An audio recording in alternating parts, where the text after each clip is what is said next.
Tawog yun unta ta nga nagunahuna sa usa ka butang. Ang usa ka butang sa Pilipos nagpasabot sa subjektibong pagkaila, pagsinati o pagpahimulos kang Kristo. Ang usa ka butang mao ang pagporsiger kang Kristo aron mabatunan ug mapanag-iya siya. Ang paggunahunag laing butang gawa sa usa ka butang pagsupil man batok sa pamatigayon sa Dios. Ang pamatigayon sa Dios mao nga magunahuna ta sa usa ka butang. Diha sa iglesiyanong kinabuhi, tabangan gyud nato ang mga balaan nga magunahuna sa usa ka butang. Ipunting gyud ang atong mga hunahuna diha og mapuno sa pagpahimulos kang Kristo alang sa iglesiyanong kinabuhi sa kinabuhi sa lawas.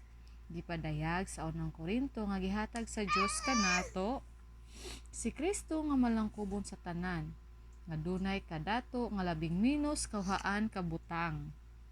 Isip atong pahat nga atong mapahimuslan ang sekreto sa Kristohanong kinabuhi o sa iglesiyanong kinabuhi pagpahimulos man ni Kristo. Amen. Pagpahimulos man ni Kristo.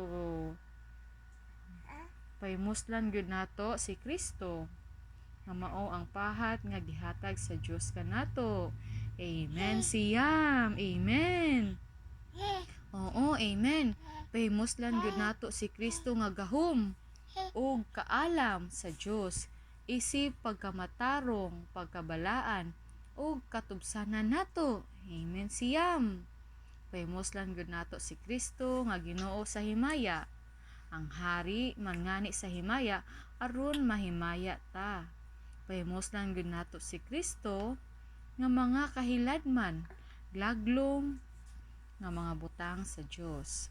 Pahimuslan gyud nato si Kristo nga atong Pasko, ang tinapay nga walay libadora, ang espirituhanong kalan-on, espirituhanong ilimnon, ug espirituhanong dakong bato.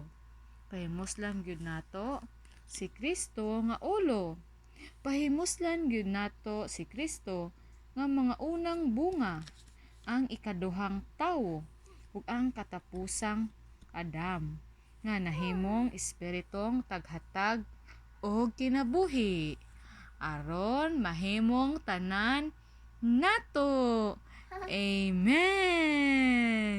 Oh Lord Jesus,